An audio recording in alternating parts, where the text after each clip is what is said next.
Attorney, at ito nga ang bagong taon at may pirmado na rin po itong ating budget ngayong taon. Attorney, ano ho bang masasabi po ninyo dito? Ang Malacanang sinasabi pinakamalinis daw itong budget natin ngayong taon. Attorney. Pinakamalinis. Meron bang, if there's such a thing as pinakamalinis na budget, baka ibig nilang sabihin wala na daw pork barrel. Kahit sabihin mong malinis ang budget, madudumi naman yung nag-i-implement. Ganun pa rin. Opo. Di ba? Kung magnanakaw pa rin dyan sa DPWH, Opo. Attorney, meron...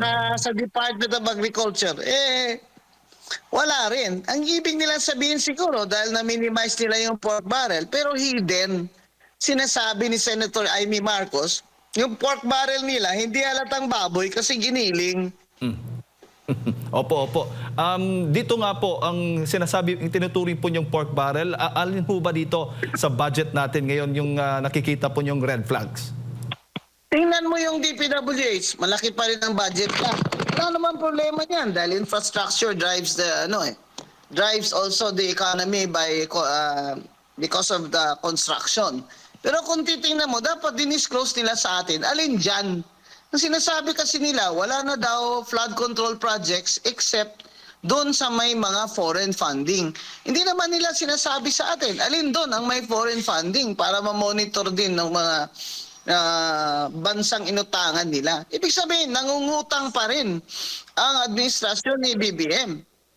Opo. Para dito, funding sa budget na ito, na nanakawin lang din ng mga corrupt. Yun ang problema kasi basic eh. We are a poor country. Tapos ganyan kalaki ang budget nyo, 6.7 trillion, di deficit pa rin.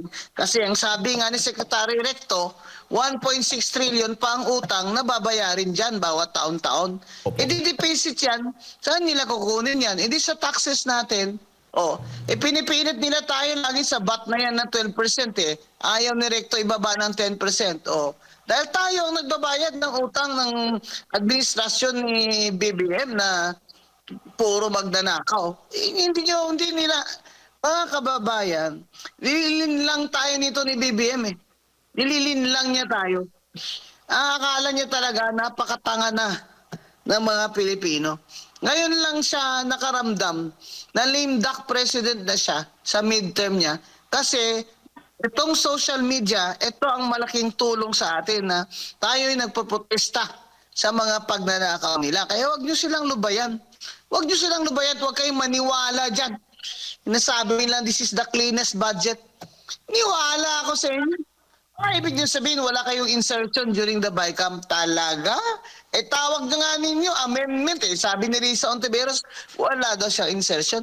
Meron siya amendment. Sabi ni Frank Drilon, Senate President Frank Drilon, amendment at insertion, parehas lang yun. Sino ba mas matalino? Si Senate President Drilon o si Senator Risa Ontiveros?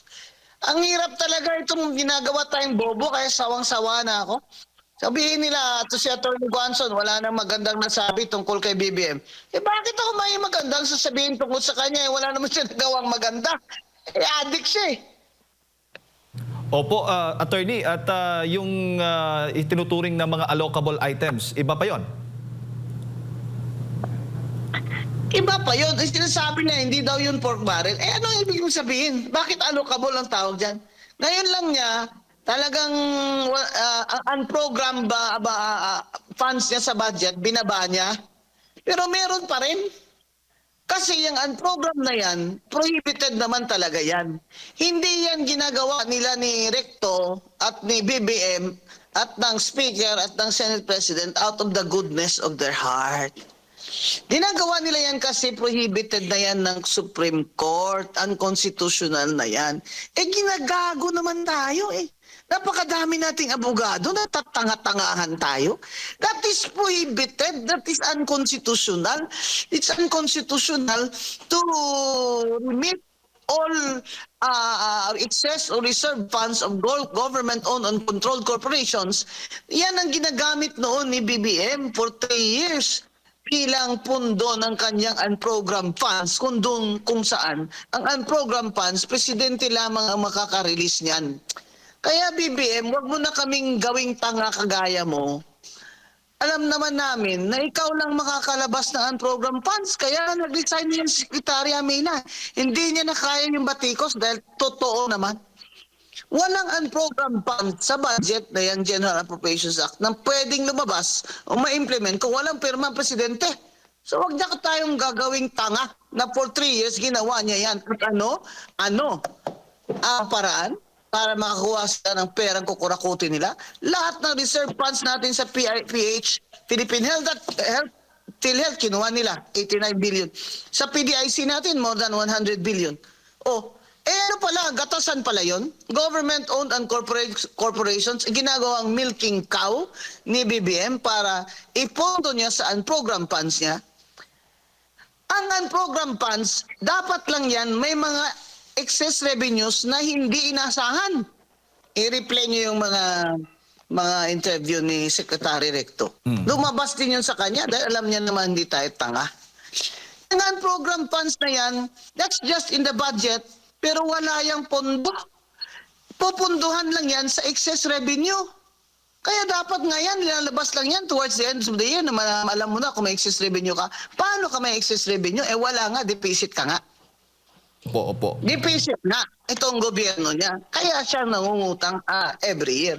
O 1.6 trillion pa ang babayarin na utang this year. 6.7 ang trillion ang budget natin. Saan nila kukunin yun? Sa taxes natin. Sa taxes natin, lalo na yung 12% VAT na pahirap sa mga mahihirap. Opo. Yan ang mga kababayan. Ito bagong taon nito, nagmamalinis si BBM at si Recto. Huwag kayong maniniwala dyan. This is the cleanest budget ever, bullshit. Attorney, ito nga nababanggit po ninyong unprogrammed funds. May mahigit 90 billion pesos po ang vinito ng Pangulo at may mga natitira pa. Para po sa inyo, dapat lahat ng unprogrammed funds alisin dito sa budget natin. Dapat alisin niya. Ginagawa niya yung kiti-kiti eh. Ginawa niya yung, kumbaga yun yung kanyang tawag dyan piggy bank. Na kukupit-kupitin niya yan pag may President, kailangan ko ng ganito tulies dun sa district ko para may kickback ako diyan na 20%, di ba? Wala nga pondo yan. Excess revenue lang ng mga kapondo diyan. Dapat in-erase niya na dahil deficit naman tayo. Anak ng tinapaka BBM, 3 taon pa. Talagang ibabaon mo na kami sa utang. Kawawa mga kaapu-apuhan namin. Pero ikaw, baka siguro, dahil bangag ka, hindi mo napipil yun. Saka ang dami-dami yung pera na ninakaw. Hindi nyo na maubos yan. Saka 3 kamatayan nyo man, hindi nyo maubos yung ninakaw nyo sa amin. Pero paano mga mahihirap? Paano? Sa 3 years na ito, paano ang services? Sabihin nila, may maip naman attorney, may ganyan-ganyan, ayuda. Kailangan namin trabaho. Kailangan ng mga hirap trabaho, hindi ayuda. 2.4 million ang walang trabaho nitong Paskong ito. More than 1/2 sa mga Pilipino nakaranas ng gutom. Ito ba ang administrasyon na gusto nyo maulit pa sa 2028? Huwag kayong pumayag na linlangin kayo uli ni BBM at ng kanyang gang. Okay lang yan sila dahil mayayaman sila. Paano kayo? Pagka-graduate ng mga anak niyo na halos hindi na kayo kumakain. Parang ang baybaon ang mga anak niyo sa college. Pagka-graduate after 3 years, walang trabaho. Sino pa mag-invest sa Pilipinas kung ganito tayo ka corrupt? Palagay niyo kaya hindi alam ni Trump na cocaine addict si Bongbong? Alam ni Trump yan. Inaresto nga si Maduro dahil nagda-drug trafficking Anong sinabi ni Trump? Lahat kayo, mga heads of state, ng mga drug traffickers kayo at drug users, hindi kami papayag dyan.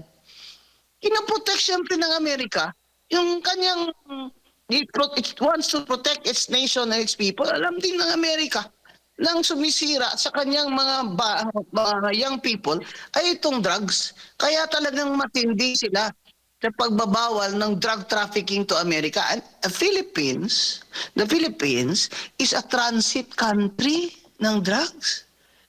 Alam din ni Trump yan. Tayo, huwag tayong magpapaloko dyan kay BBM gang. Nakapalibot dyan sa kanya, puro adik. Kaya tingnan nyo nangyari sa atin. Lahat sila, bulsa lang nila, inuuna nila. Bagong taon, Bagong taon. Walang pag-asa. Kay Bibi, huwag kayong maniwala dyan. Kailangan mag-resign na yan siya. Wala eh. Kailangan mag-resign na yan siya. Walang magpapautang. Nangungutang taon-taon. Deficit ang budget, okay pa rin sila. Itong mga congressman na ito, na mga walang hiya. Opo. Buti naman si Garjola na frozen na yung assets niya. Ito naman ang panawagan ko sa Bureau of Internal Revenue. Yan si Garjola. Tingnan yung pagsimula niyan, ganyan ba yan kayaman? Lahat ng mga anak niya, kontraktor. Dito sa Batangas, hari-harian yan. Tinatawanan lang kami dito sa Batangas. Ha? Yung Garjola na yan, frozen na assets niya, nakangiti pa siya kasi marami siyang tinago. Dapat yung BIR, calling the Bureau of Internal Revenue, singilin nyo na ng unpaid income tax at pailan nyo ng criminal complaint ng tax evasion yan si Garjola para talaga matigil na itong mga magnanakaw na congressman na ito. Opo. Attorney, bago ko lang ipasok kay Partner Admar at mga karagdagang katanungan ko po mamaya, sa tingin mo, so ibig sabihin may legal na basihan o batayan ng ilang kongresista nga o ilang individual na may balak pong maghain ng reklamo patungkol nga po dito sa 2026 national budget natin sa Supreme Court? So tama naman. Maganda naman yan. Lalo na, di ba, yung one sambayanan ni former Justice Antonio Carpio, di ba, pinanalo naman nila yung kaso doon sa na ibalik yung PhilHealth, di ba? Ngayon may nag-file naman, di ba, na hindi pwede yan, ibalik niyo yung PDIC na yan. Kasi may ruling na Supreme Court hindi ba? Doon sa Greco Bellica case, di ba? Sinabi din doon basahin niyo uli doon na unconstitutional naman yung mga ginagawa nila dyan sa unprogrammed funds bakit ginagawa pa rin nila? Kasi pakapala na lang ng mukha itong mga bangag na to. Attorney, Para sa kanila, sige, bahala kayo. Basta nagawa na namin, nakuha na namin pera. opo, attorney, Itong mga congressman na to, dapat wag nyo na iboto itong mga to. At itong mga party list nito, nakita nyo yung listahan, ito, na ang lalaki ng kuha nila, billion piso. May party list dapat marginalized. Lahat ng nakakuha doon, di naman marginalized. Dapat huwag nyo na iboto yan. Puro vote buying naman kasi, kaya binoboto nyo payo ko lang sa inyo sa 2028, mga kababayan. Tanggapin nyo na lang yung pera nila. Total, di naman lang pera yan. Huwag nyo sila iboto.